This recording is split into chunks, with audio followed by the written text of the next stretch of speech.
खरं म्हणजे पाण्याचा निधी कार्यपाठ भागासाठी 38 कोटी रुपये देवेंद्र फडणवीस साहेब मुख्यमंत्री असताना मंजूर झाले. सगळं झालं, काम झालं, एका कॉन्ट्रॅक्टरला दिलं, त्या कॉन्ट्रॅक्टरने काम केलं नाही.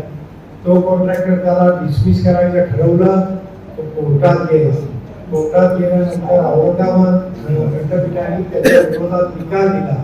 नंतर दुसरा कॉन्ट्रॅक्टर आला, त्याला आणि अडचणीतून मार्ग काढावा लागला. काही फॉरेस्टच्या अडचणी, काही कशाच्या अडचणी. आता तो साधारणतः मार्गावर जवळजवळ 80% काम मार्गावर लागलं. थोडं होईल.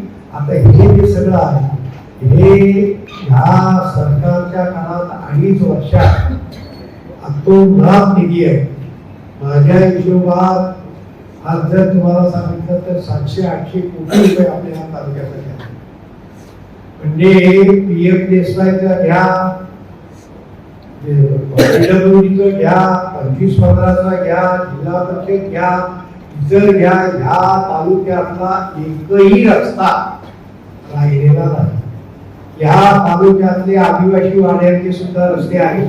आज जवळजवळ 200 ते 300 कोटीची कामं ही आता टेंडर प्रोसेस आणि टेंडर प्रोसेसिंग आता आचारसंहिता लागली.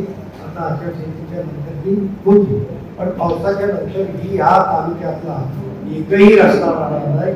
पाण्याच्या स्कीम जवळजवळ मार्गी लागतील सर.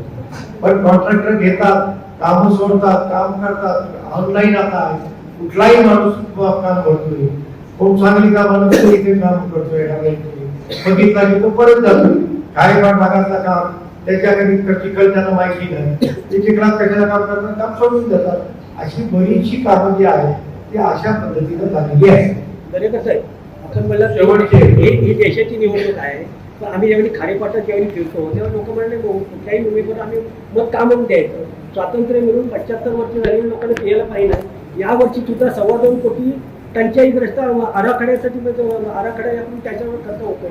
टँकरद्वारे पाणी पुरवठा करायला लागतोय. आपल्याला कोण लोक अशी म्हटली त्यांची जरा नाव नाही, नाव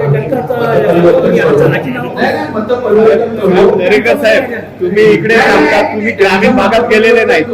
तुम्ही पेनचा खारेपाट विभागात एकदा दौरा करा, तुम्हाला समजेल. ऐका जरा, तुम्ही प्रश्न असे विचारताय की भाजपने केंद्र सरकार समोरचे काहीच करत नाही. धडक बेधडक वृत्त देणाऱ्या आपल्या शिवसत्ता टाइम्स न्यूज चॅनलला लाल बटन दाबून सबस्क्राईब करा आणि बेल आयकॉनला क्लिक करायला विसरू नका.